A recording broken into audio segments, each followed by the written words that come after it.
विश्वानि देव सवितर्दुरितानि परासुव यद्भद्रं तन्न आसुव। ओम शांति शांति शांति। वसुदेवसुतं देवं कंसचानूर्यमर्दनं देवकी परमानंदं कृष्णं वंदे जगद्गुरुं। श्री सद्गुरुदेव भगवान की जय।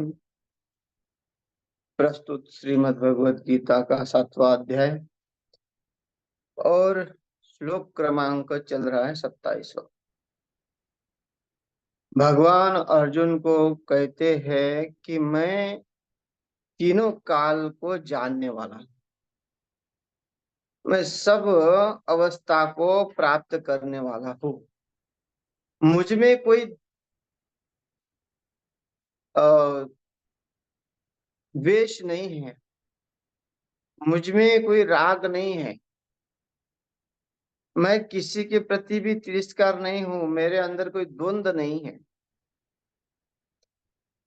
मैं सब घट में व्यापक रहने वाला हूँ और सबका जो है अतीत हूँ।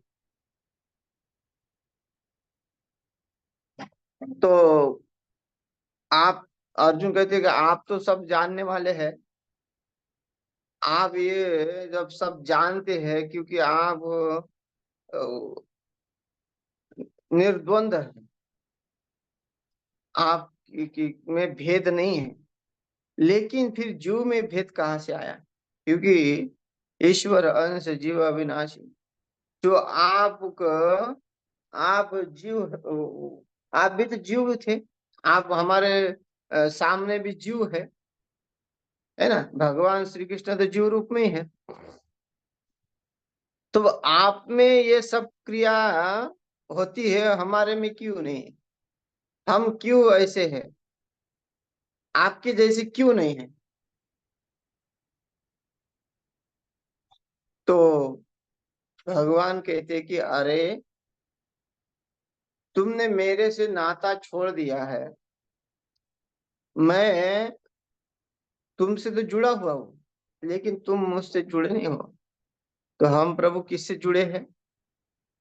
तो श्लोक में कहते हैं, इच्छा द्वेष समुत्थेन द्वंद्व मोहेन भारत सर्वभूतानि सम्मोहं स्वर्गे सर्गे यान्ति परन्तप। हे भरतवर्षीय अर्जुन, है ना, स्वर्गे मतलब संसार में। सर्गे, संसार में क्या है? मुझे राग द्वेष, इच्छा द्वेष समुत्थेन। इच्छा और द्वेष से जो संसार क्या है, ये उत्पन्न हुआ है। हमारी इच्छा से संसार उत्पन्न हुआ है। हम जैसी जैसी इच्छा करते हैं इस संसार की उत्पत्ति होती है। हम जैसे जैसे संसार को देखना चाहते हैं वैसे ही संसार हम बना देते हैं। तो ये संसार किसने बनाया? हमने तो बनाया, हमारी इच्छा से। अब ये मकान बना किसकी इच्छा से बना? हमारी इच्छा से बना। हमने ये इच्छा की कि मकान ऐसा होना चाहिए, मकान में यहाँ वस्तु ये होनी चाहिए। तो किसकी इच्छा हुई? जीव की इच्छा हुई। हमने निर्णय कैसा लिया?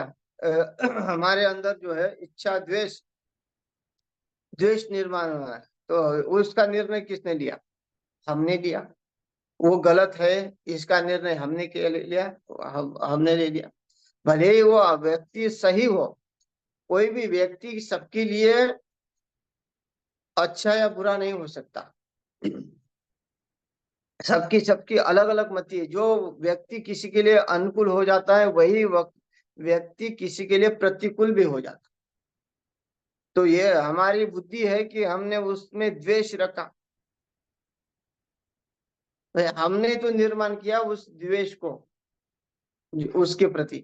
किसी के प्रति राग किया तो किसी के प्रति द्वेष किया। तो उत्पत्ति किसने की? हमने की।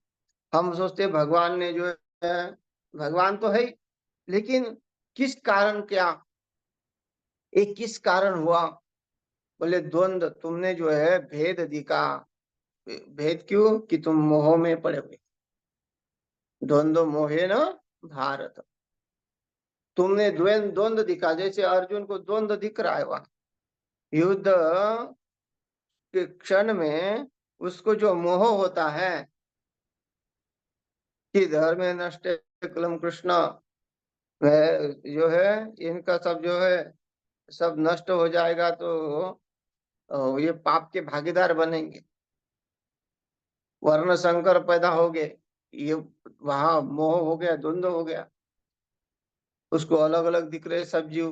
भीष्म पितामह अलग दिख रहे हैं, द्रोणाचार्य अलग दिख रहे हैं, कृपाचार्य अलग दिख रहे हैं, दुर्योधन अलग दिख रहा है, अलग अलग भिन्न मति वाले दिख रहे हैं। तो वो उसकी दृष्टि है। उसकी दृष्टि में दुर्योधन की तरफ देखता है तो दुर्योधन को दुष्ट देख रहा है। दुर्योधन के प्रति वो बड़ा करुणा भाव से देखता है कि कितना मूर्ख है, इसके कारण जो है सब अब मारे जाएंगे मेरे हाथों से। तो ये जो मोह है उसका, वो मोह उसने उत्पन्न किया। तो ये हमारा, हम द्वंद्व में क्यों पड़े हैं? क्योंकि हमारा मोह है। हम जिस वस्तु को चाहते हैं, इच्छा करते हैं, वो वस्तु हम प्राप्त करना चाहते हैं। उसके लिए हम एड़ी चोटी का जो है प्रयत्न करते हैं। राजनीति वाले अपनी राजनीति के लिए क्या क्या नहीं करते हैं। और जो इस संसार में तो क्या है, तीन ही है यशना, इच्छाएं, पुत्रेशना, वित्तेशना और जो है अपनी प्रशंसा वाले, लोकेशना। तो यहाँ तो लोकेशना में भी लगे हुए हैं। नाम हो जाए, पैसा कमाया तो नाम हो जाए।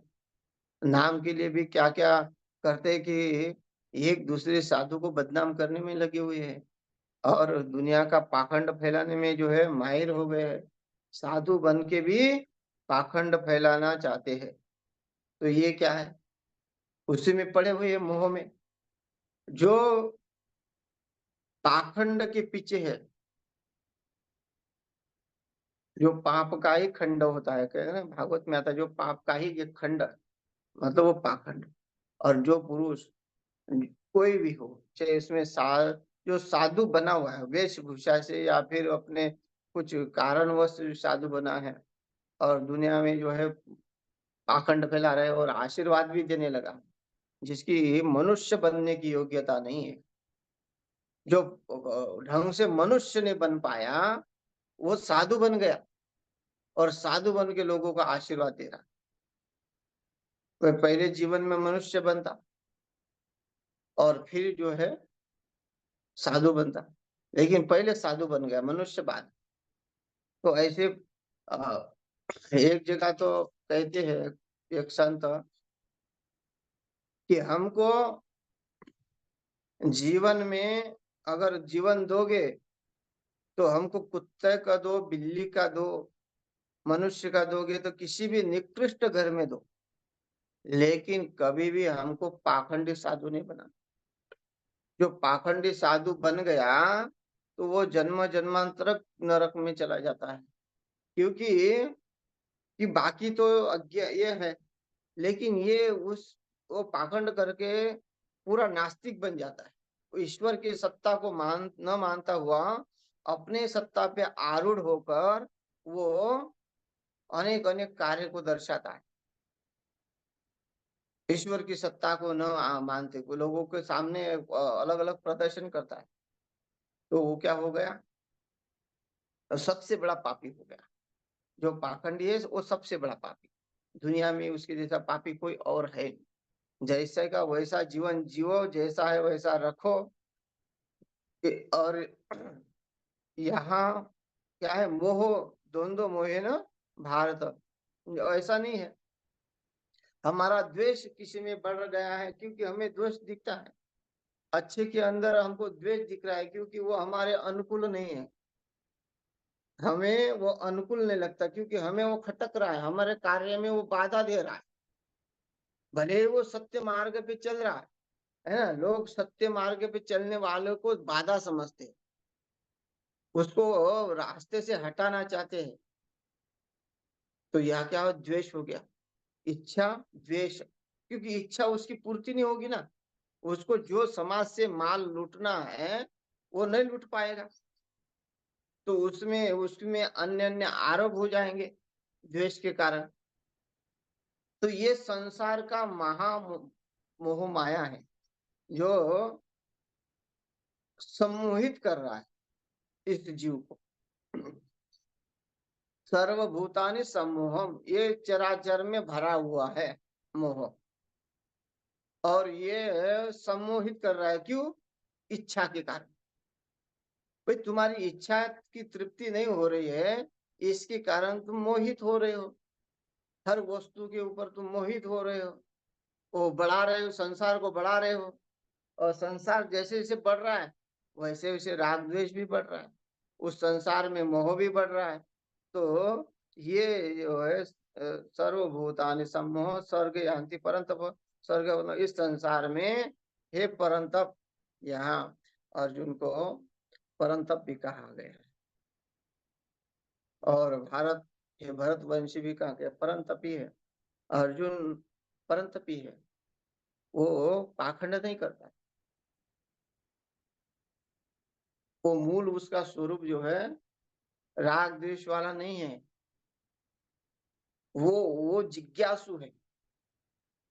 उसको भले ही वहां द्वंद्व मोह, वो मोह से ग्रसित हो गया, लेकिन मोह से ग्रसित मोह तो पड़ा हुआ है, लेकिन वो परमात्मा का संबंध भी है, वह परमात्मा का संबंध होने से वो इतना मोहग्रस्त नहीं है जितना संसार जो है मोहग्रस्त, वो कभी छुट्टा है संसार में, कोई परमात्मा दिखता ही नहीं है, वो परमात्मा का आधार लेता ही नहीं है, वो खुद के आधार पे चल रहा है। जब पूरे तरह टूट जाता है तब वो परमात्मा का आधार लेता है, जब टूट जाए पूरे परिपूर्ण, पूरा का पूरा बिजनेस लॉस हो जाए उसका, और जो है दर दर भटक रहा है, तब जाके कुछ पूजा पाठ का सोचेगा, और फिर उसके लिए पास धन भी नहीं है। लोगों का यही रोना है, पूरा चला जाने के बाद फिर पंडित को देने के लिए धन नहीं रहता, और जब बहुत कुछ होता है तो पूजा पाठ करने की इच्छा नहीं होती, और फिर डर डर के ठोकरे खाते हैं, बाबाओं के पास जा के रोते हैं, और वो फिर बताते उपाय, यहाँ नारियल चढ़ाओ, वहां ये चढ़ाओ, वो चढ़ाओ। तो उसका जो है वो संसार का ही है, संसार की पूर्ति ही तो होती है कहीं भी जाके, परमात्मा का तो जो है अनुभव थोड़ी होता है। तो ये जो मोह से जो भरा हुआ है वो, ये बड़ा है परंतप, ये संसार का स्वर्ग यान्ति, अंत तो संसार को ये प्राप्त हुआ है, क्या? इच्छा द्वेष द्वंद्व मोह सम्मोह, ये सब संसार को प्राप्त हुआ है। तो उसको छूटने के लिए भाई क्या करना पड़ेगा? और ऐसा ऐसा कोई व्यक्ति है जो इससे अलग हो गया हो?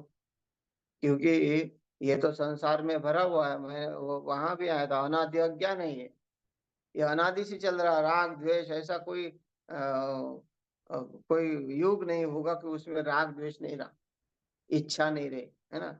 हिरण्यकश्यप को इच्छा थी कि मैं अमर बन जाऊं, और वो इच्छा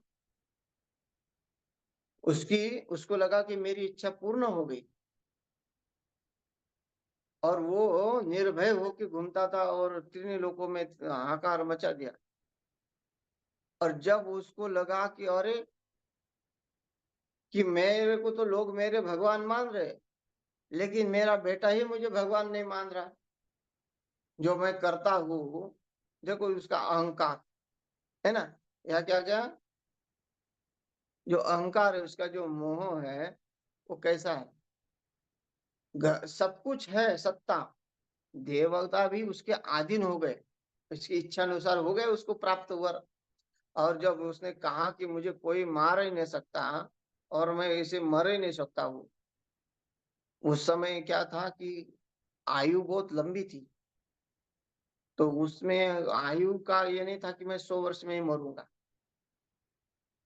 बस इतना था कि किसी के हाथ नहीं मरू, किसी से नहीं मरू, ना देवताओं से, ना दानव से, ना मानव से, किसी से भी नहीं, ना दिन में ना रात में, ना 12 महीने में, कौन से भी महीने में नहीं मरू। तो देखो इतना इच्छा अनुसार वर प्राप्त कर लिया। अब उसको क्या लगा कि अब ये किसके बाद, इसके सिवा दूसरा कुछ है ही नहीं ऐसा कि कोई मुझे मार सके। लेकिन घर में ही जो है उत्पन्न हो गया प्रहलाद, और उसमें द्वेष आ गया। जिसमें राग था उसमें द्वेष आ गया। तो ये जो है ये अनादिकाल से चल रहा है, राग द्वेष। तो उसमें ऐसा कोई है कि इससे निकल गया हो, और इसका निकलने का उपाय क्या है फिर ये भी बताइए। जैसे आप है, हम वैसे ही बनना चाहते हैं। अर्जुन कहते हैं आपका स्वरूप कैसा है, सच्चिदानंद स्वरूप है। आप जो है निर्भय है, निर्विकार है, आप में कोई गुण नहीं है। तो आपके जैसे हम बनना चाहते हैं। तो भगवान कहते हैं कि उसके लिए पुण्य चाहिए, पुण्य करना पड़ेगा, सत्कर्म करने पड़ेंगे। सत्कर्म को प्राप्त करने के बाद ही तुम उस अवस्था तक पहुंच पाओगे। येषां त्वन्तगतं पापं जनानां पुण्यकर्मणां ते द्वन्द्वमोह निर्मुक्ता भजन्ते मां दृढ़व्रताः। अब कैसे भजा जाए? हम तो रोज पूजा पाठ में लगे हुए हैं, फिर भी हमारा मोह नहीं जा रहा।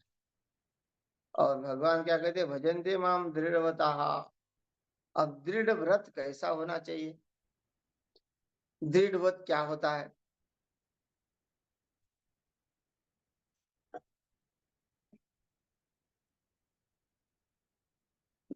व्रत वो है जो किसी काल में हमारे नियम को न टूटे, हमारा नियम न टूटे। हम हमारी जो साधना है वो साधना को उसी समय होना है। अगर हमारी पूजा पाठ, हमारा ध्यान भजन अगर नित्य निरंतर समय पे चलता रहे, इसका अर्थ ये नहीं है, व्रत का अर्थ याद दिया है कि तुम्हारा संकल्प दृढ़ हो भाई। फिर दिन रात अगर दृढ़ व्रता, अगर ऐसे कहेंगे भजन्ते माम, अगर रात दिवस है ना, सततम कीर्तन तो माम एतंतस्य दृढ़ व्रता, वहां भी कहा नमस्ते भक्त नित्य युक्त उपासते, नित्य युक्त उपासते कहा। तो ये ऐसा तो संभव नहीं है, लेकिन ऐसा करते करते वो ऐसी स्थिति बन जाती है, वो मन जो है, मन उस परमात्मा में ही लगा रहता है। भले ही हमारी बाह्य इंद्रिया जो है कार्य कर रही हो, हम कार्य कर रहे हैं, लेकिन नित्य हमारा परमात्मा से संबंध, नित्य उसी की आश्रय, कि इसका आश्रय से ये कार्य हो रहा है, कि उसके आश्रय से हम यहाँ जा रहे हैं। मतलब जो कार्य हो रहा है उससे उसका संबंध है, और उस कार्य में ही वो है, ऐसा जिसका संबंध है। जो कार्य करा रहा है, जो करवा रहा है, उसी में उसका संबंध है। वही वही नित्य व्रता है, नित्य है, सततम है, कार्य करता हुआ। नहीं तो हम तो, हमको खाना है, पीना, शौच भी जाना है, नहाना भी है, सब कार्य है। तो हम क्या वो सब जगह वो सततम कीर्तन तो हम कहा कि नित्य जो है बड़बड़ बड़बड़ बड़बड़ करते रहेंगे? नहीं, वाणी से नहीं, मन से। वाणी जहाँ रुक जाए और मन जहाँ जो है उसमें लगा रहे, तो वो ही जो है दृढ़ व्रता है। तो यहाँ ये कहती है एशाम त्वंतगत पापम जनानाम पुण्य कर्मणा। जो पाप है वो सब भाग जाएंगे तुम्हारे, नष्ट हो जाएंगे।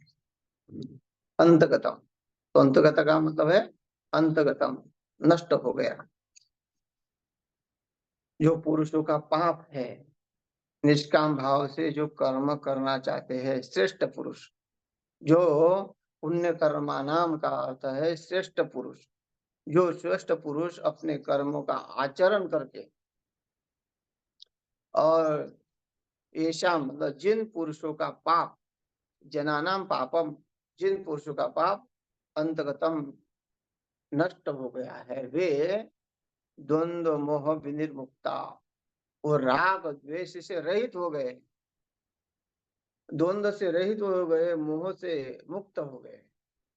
और क्यों, क्या किया उन्होंने? ऐसा होने के लिए भी उपाय तो किया होगा। वो द्वंद्व से मुक्त कैसे हो गए फिर? पाप को उनके नष्ट हो गए। हैं?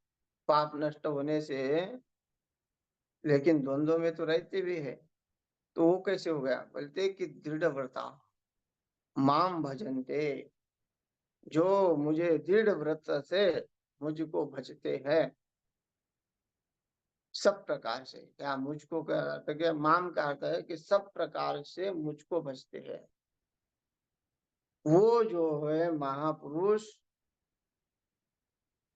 उस द्वंद्व मोह से मुक्त हो जाते हैं, राग द्वेष से मुक्त हो जाते हैं, विनिर्मुक्त हो जाते हैं। तो ये भगवान इतने संकल्प के साथ, दृढ़ संकल्प के साथ ये बात बताते हैं कि संसार तो है मोहग्रस्त। संसार में जब पद पद पे देखो कि अलग अलग इच्छा उत्पन्न होने वाली है, भाई तुम अपनी इच्छा उस परमात्मा प्राप्ति में लगा दो। अगर तुम्हारी परमात्मा प्राप्ति में इच्छा लग गई तो तुम्हारे पाप पुण्य सब नष्ट हो जाएंगे। अब यहाँ तो वो कहते हैं कि पाप पुण्य नष्ट हो जाएंगे, और इसलिए तो वहां लास्ट में कहा है कि भी सर्वधर्मान परित्यज्य मामेकम शरणं व्रज अहम तो सर्व पापेभ्यो, सब पाप को नाश करके मैं मोक्ष दे दूंगा।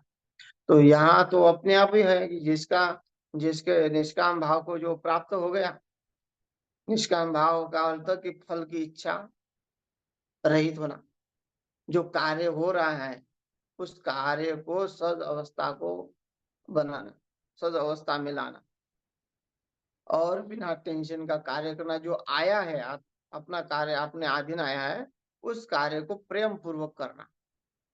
भाई हो नहीं रहा है और उसमें कोई फायदा नहीं है, जो परमात्मा ने दिया है बनाया है, और तो वो कार्य संभलना पड़ेगा। हर एक जो कर्म दिया हुआ है उस कर्म को हम अच्छी तरह निभाएं, जो ईमानदारी का हो, सच्चा हो, उसमें किसी के प्रति जो है भेदभाव ना हो, वो कार्य। एक के लिए हम, एक के साथ हम अच्छा बर्ताव कर रहे हैं, एक के साथ हम बुरा बर्ताव कर रहे हैं, तो उस कार्य को तो कर रहे हैं हम, लेकिन वो कार्य हम ये समझ नहीं रहे हैं। ये यही तो है जो दृढ़ व्रत, जो यही है कि उस कार्य को समझना कि वो परमात्मा का कार्य है। उस कार्य को करते समय हम किसी से राग द्वेष नहीं रखना। जो आया हमारे पास वो जो है परमात्मा ने ही भेजा है, और इसका हम, इससे हम एक परमात्मा के हम सेवक है, जिन्होंने हमको ये कार्य दिया विश्वास पूर्वक। हम जो भी बने हैं, तो जो भी कार्य कर रहे हैं, तो वो हमारा, हमारे पर विश्वास करके भगवान ने दिया कि भाई तुम योग्य हो। अगर उसमें हम योग्यता नहीं दिखाएंगे, हम उसमें भ्रष्टाचारी बन जाएंगे, तो वो कार्य फिर व्रत नहीं होगा, वो कार्य अपनी पूर्ति वाला होगा। हमारा व्रत होना चाहिए भी, ये मेरा व्रत है। नियम, व्रत का अर्थ है नियम। जैसे एकादशी का व्रत होता है, तो नियम क्या होता है उसमें? फलाहार करना। क्यों करना है? कि हमारी इंद्रियों को हमने कंट्रोल रखना है। बस यही नियम है कि वो इंद्रिया, जो हमारा मन हमारे कंट्रोल में रहे, तो वो व्रत हो गया। वैसे हमारा व्रत क्या है कि हमारा उस परमात्मा से संबंध जोड़ा जाए, तो इसके लिए ये सब कार्य सत्यता से चलना, राग द्वेष से रहित होना, ये सब ये व्रत है। उसका पालन हो, आचरण का पालन हो, और कहीं भी किसी प्रकार का दिखावा ना हो कि ये दिखावा हो रहा है। जैसे है वैसे अवस्था में रहे, और किसी के साथ भी ऊंचा नीचा भाव नहीं रखे, अपने को बड़ा और किसी को छोटा नहीं समझे। यही इसका अर्थ है कि कई कई लोग अपने अहंकार में किसी को छोटा समझ रहे कि बिना मतलब। आज तुमको कोई वो मांगने आया, तुम्हारे घर में कुछ आता जाता है बार बार, नहीं, लेकिन जो व्यक्ति को दिखता है कि मैं गाड़ी में बैठा हूँ पैदल है, तो वो मेरे से छोटा हो गया, और उसी को उसी भाव से देखेगा। तो जब जिसका कोई हमसे संबंध नहीं, हम उसको छोटे कैसे मानेंगे? जब जब तुम किसी के लिए कुछ कर नहीं पा रहे हो, तो तुम बड़े कैसे हो गए? तो किसी के लिए तुम कर रहे हो, तो अलग बात है, तुम उसके लिए बड़े हो गए। अब वो जनता तो ऐसी भूख मर रही है, और तुम गाड़ी में बैठ कर बोलते हो, देखो कैसे भीख मांग रहे हैं। और तुम उनको भीख तो नहीं दे, और ऊपर से कोच रहे हो। तो तुम बड़े कैसे हो गए फिर भी? तो तुम कैसे समझदार हो गए? तो ये सब जो है नष्ट हो जाएगा, संसार का मोह। संसार का जो मोह नष्ट हो गया, तो पाप से निवृत्त हो जाएगा। और निवृत्त हो जाने के बाद वो जन्म मरण से, यौवन तरुण वृद्ध अवस्था से वो जो है छूट जाएगा। जरा मरण मोक्षाय मामाश्रित्य यतन्ति ये, ते ब्रह्म तद्विदुः कृष्ण मध्यात्मम कर्म चाखिलम्। ये माम आश्रित्य, जो मेरे शरण में रहते हैं, मेरे आश्रय से रहते हैं, उनका मैं क्या करता हूँ? जरा मरण मोक्षाय, उनके जरा मरण से मैं, जन्म और मृत्यु से मैं उसको छुटकारा देता हूँ। वो जन्म और मृत्यु के भय से उसको मुक्त करता हूँ। जन्म लेने का सुख और मरने का दुख जो है, उससे से वो परे हो जाता है ना। जन्म का सुख में जन्मा, मैं अच्छे घर में जन्मा, और भी फिर बाद में जो है अच्छे घर में जन्मने के बाद धन दौलत बहुत है, उसको पैदाइशी ही इतनी ही उसके पास संपत्ति है। अब उसको तुरंत थोड़ा सा तरुण हो जाने के मरने का भी भय लगने लगता है। उसके पीछे आगे पीछे जो गार्ड भी रहते हैं, या फिर जो है फिर भी उसको किसी का किडनैपिंग का भय रहता है, वो लोगों को छुपाता भी है। तो धन लास्ट में उसको इतनी संपत्ति छोड़ने का भी दुख तो होता है। तो ये संसार का जो भय लगा हुआ है, वो भय सब नष्ट हो जाएगा। वो वो छूट जाएगा। जरण मोक्षाय यतन्ति ते तत्, जो मेरे लिए यत्न करता है। यतन्ति का मतलब है उस परमात्मा के लिए, जो आत्म स्वरूप प्राप्ति के लिए यत्न कर रहा है, पापों को नाश करने के लिए जो यत्न कर रहा है, जो राग द्वेष मोह, ये जो मिटाने के लिए जो यत्न कर रहा है, प्रयत्न कर रहा है। राग को मिटाना साधारण थोड़ी बात है, कितना तप करते हैं लोग। राग द्वेष को मिटाना है, जो मोह को मिटाना है, इसके लिए आध्यात्मिकवादी बनना पड़ेगा परिपूर्ण। और आध्यात्मिकवादी बनने के बाद नियमों का पालन करना पड़ेगा। क्या खाना है, क्या पीना है, कैसे रहना है, कैसे उठना है, कैसे बैठना है, हाँ, बड़ों का आदर कैसे करना है, शिष्टाचार कैसा है, ये सब अपनाना पड़ता है। नहीं तो कोई कपड़े पहन लिया और हो गया साधु, ऐसा तो नहीं है।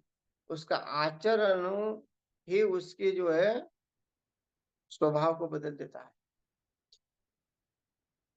उसको हर क्षण जो है संघर्ष का जीवन जीना पड़ता है। साधु को हर क्षण संघर्ष का जीवन जीना पड़ता है। लोग तो तुरंत मुंह उठा के बात कर लेते हैं। मैं तो अभी बिजली का बिल भरने गया, और स्कूटी जो है थोड़ी गलती से रोड के किनारे पे लग गई, तो मतलब जहां ऐसी लग गई थी कि जहां दूसरी गाड़ी निकलने में थोड़ी दिक्कत आती।